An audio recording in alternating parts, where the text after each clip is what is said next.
क्यों? क्योंकि भगवान स्वयं आनंद स्वरूप है। पूज्यपाद श्री डोंगरे जी महाराज कहते थे कि आनंद दो तरह का होता है, एक साधन जन्य आनंद और एक स्वयं सिद्ध आनंद। साधनों से जो प्राप्त आनंद है ये क्षणिक आनंद है, थोड़ी देर के लिए है।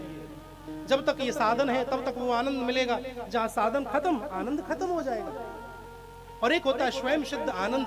स्वयं सिद्ध आनंद तो ऐसा महाराज, बाबा केदार के पट गिर गए हैं, लेकिन फिर भी वहां पर बहुत सारे योगी अपनी साधनाओं में लगे हुए हैं।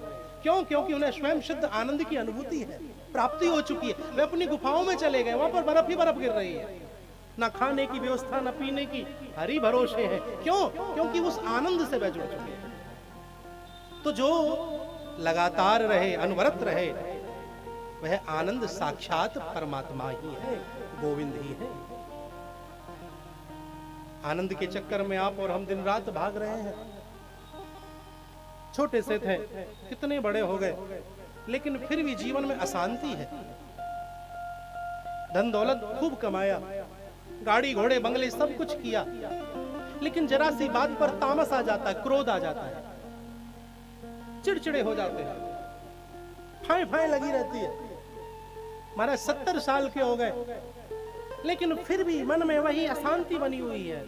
कारण क्या है? जिस आनंद के लिए सोचा था कि शांति से बैठेंगे, शांति से बैठने के लिए कितने भागे, कितने दौड़े, और जब शांति से बैठने का समय आया तो पास में शांति नहीं है। कारण क्या है? कारण यही है कि जिस आनंद को आपने बाहर खोजा, वह आनंद बाहर तो था ही नहीं, तो फिर वह आनंद कहां था? जिस प्रकार मृग की नाभि में कस्तूरी होती है और मृग को सुगंधी आती है, और वह अपनी नाभि में ना ढूंढ करके उस सुगंध को जहां तहां पूरे वन में भटकता है, लेकिन नाभि तो उसकी सुगंधी जो है वह उसकी नाभि में है, कस्तूरी में है। इसी प्रकार जो आनंद है ना, वह आनंद बाहर कहीं है ही नहीं, वह आनंद हमारे भीतर है, हमारे अंदर है। जब आनंद अंदर है तो मिलता क्यों नहीं? देखो मेरी प्यारी माताओं, दूध में यदि उंगली डालकर के घी देखना चाहोगी तो क्या घी दिखाई देगा? जबकि मेरे बंधुओं, दूध में ही घी है, तो घी निकलेगा कैसे? पहले उस दूध को गर्म करो, फिर उसे दही जमाओ, फिर उस दही को मथो, घी नहीं निकलेगा, मक्खन निकलेगा।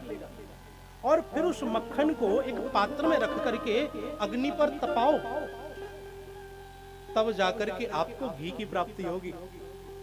ठीक उसी प्रकार यदि आनंद की चाहना है ना कि आनंद मिले, उस आनंद के लिए पहले आपको मनोमंथन करना होगा, मन में झांकना होगा। जब मनोमंथन करोगे तो शांति मिलेगी, और उस शांति को जब गुरु के चरणों में बैठ करके तपाओगे तब आनंद मिलेगा।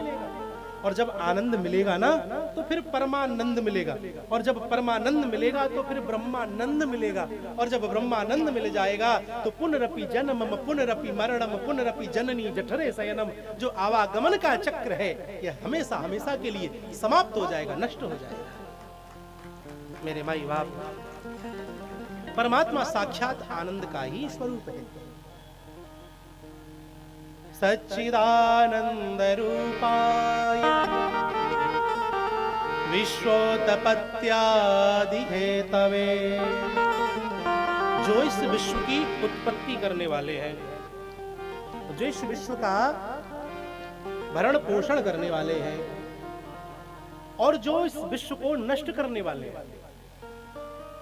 परमात्मा ने ही संसार बनाया है, और परमात्मा ही संसार के पालनहार हैं, और परमात्मा ही संसार को नष्ट करने वाले हैं।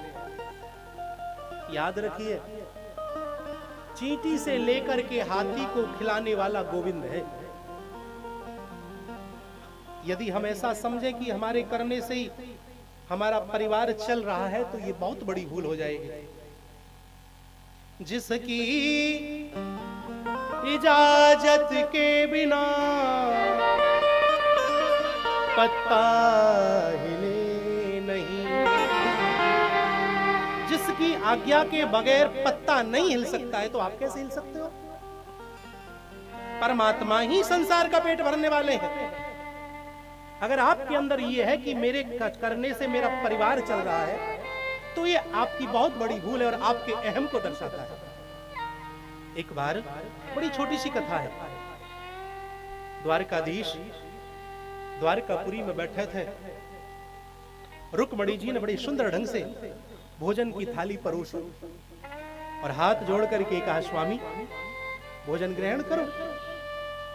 भगवान ने जैसी रोटी के टुकड़े को तोड़ा ही है, कोर को मुंह की तरफ ले जा ही रहे थे कि भगवान ने उस कोर को वापस उस थाली में रख दिया। भगवान खड़े हो गए। रुक्मणी ने हाथ जोड़ के पूछा, प्रभु क्या कोई गड़बड़ हो गई? क्या कोई भूल हुई? बोले, देवी क्षमा करना, मेरा एक जीव भूखा रह गया। पहले मैं उसका पेट भरूंगा, जब उसका पेट भर जाएगा तब मैं भोजन ग्रहण करूंगा। रुक्मणी ने भगवान से पूछा, प्रभु आप सबका पेट भर के भोजन ग्रहण करते हो? बोले, हाँ देवी, जब संसार में सबका पेट भर जाता है उसके बाद ही मैं भोजन ग्रहण करता हूं। समय निकल गया। एक दिन पुनः रुक्मणी जी ने भगवान को जैसी भोजन की थाली परोसी, भगवान ने भोजन ग्रहण कर लिया। रुक्मणी जी भगवान की तरफ देख देख करके मुस्कुराए, हंसे। भगवान ने पूछा, रुक्मणी जी बड़ी खुश हो, क्या बात है? बोले, प्रभु आज आप भूल गए। क्या भूल गया? आप सबका पेट भर के ही भोजन ग्रहण करते हो ना? हाँ, लेकिन आज 3 जीव आपके भूखे रह गए। रुक्मणी जी कहना क्या चाहती हो? बोले, प्रभु मैंने आज सुबह ही से 3 चींटियों को एक डिब्बी में बंद कर दिया था। मैंने आज सुबह ही 3 चींटियों को डिब्बी में बंद कर दिया था। आपने भोजन ग्रहण कर लिया और डिब्बी में बेचारी चींटियां भूखी रह गई। भगवान बोले, ऐसा तो हो ही नहीं सकता है, लाओ उस डिब्बी को। रुक्मणी जी गई, डिब्बी लेकर के आई। बोले, खोलो। रुक्मणी जी ने जैसी ढकना खोला तो क्या देखा कि एक तंदुल है। उस चावल को तीनों की तीनों चींटियां बड़े प्रेम से पा रही हैं, खा रही हैं। रुक्मणी ने आश्चर्यचकित होकर के पूछा, प्रभु डिब्बी तो खाली थी, इस डिब्बी में ये तंदुल, ये चावल कहां से आया? भगवान कहने लगे, देवी जब तुमने इन चींटियों को बंद करना चाहा ना, ढकना लगाने से पहले जो तुम्हारी कुमकुम है, जो रोली है, उस पर जो चावल लगा हुआ था वह चावल गिर गया और तुमने डिब्बी को बंद कर दिया और चींटियों की व्यवस्था हो गई।